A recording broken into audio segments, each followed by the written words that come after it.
most identifiable images of basic training is the training instructor. The stern voice, the steely gaze, and that unmistakable caveman.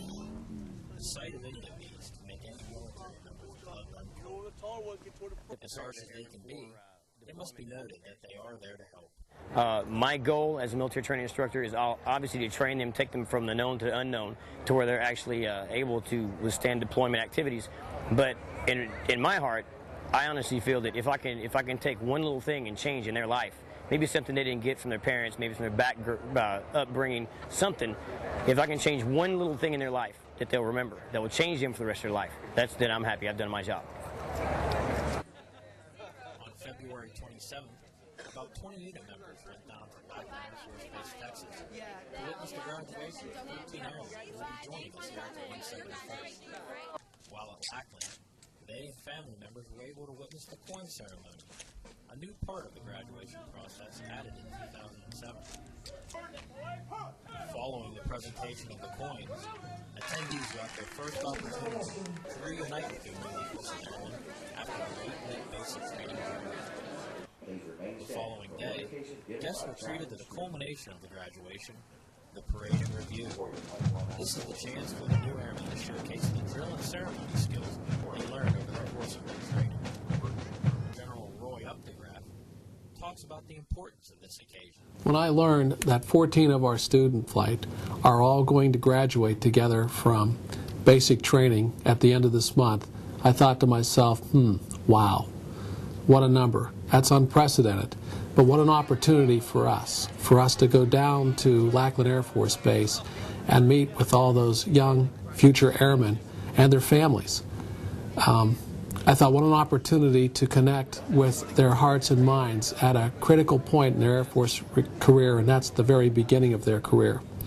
So, I invited some of our friends from state headquarters, and we have Brigadier General Markey going down with us. We also have Colonel Walt Lord, the Tax Chief of Staff, going with us. I think this is unprecedented, that many. But then again, we are a very large wing. The Super Wing, I believe this year will have more graduates than any wing in the nation. So this is indeed a real privilege to get down there and congratulate these fine young men and women. 2 years ago, we retired myself voluntarily. Potential airmen get some extra help with the challenges they will face in basic training by participating in student flight. So the bottom line is, what I do with the student flight is I prepare them for basic training, everything from teaching them rank structures, facing movements, how to roll their clothes, how to make the beds, instill some discipline and some physical conditioning. Student flight, especially at our unit, is, in my opinion, is essential to preparing our airmen for basic training. That's why we have such a high rate of honor graduates. But it takes that mental anxiety away. It prepares them for the academic aspect as well as the physical aspect, so that they know, for lack of better expression, they know what they're getting into. Well, I think the student flight program really prepares them for basic. They have a chance to see what things are going to be like from week 1 all the way through week 8. Sergeant Welker does a great job putting them through it.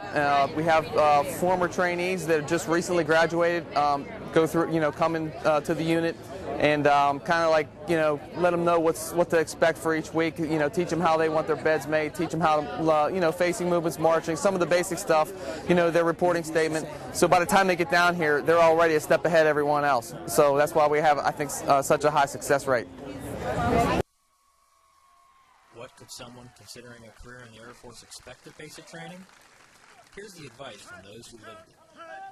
My advice for a basic trainee, whenever they got down here, is to stay motivated and disciplined, and that'll get you through the entire experience. I had to give a piece of advice to another trainee. Keep your head up. The advice I would give to an airman going down to basic training would be simple. It would be keep your mouth shut, do what you're told when you're told to do it, and do everything with 110%. The advice for preparing for training, I think, is to have a great attitude. And that the fastest way through basic training is to graduate.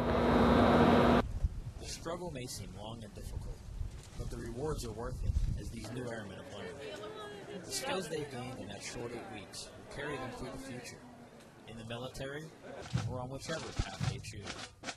Reporting for the 171st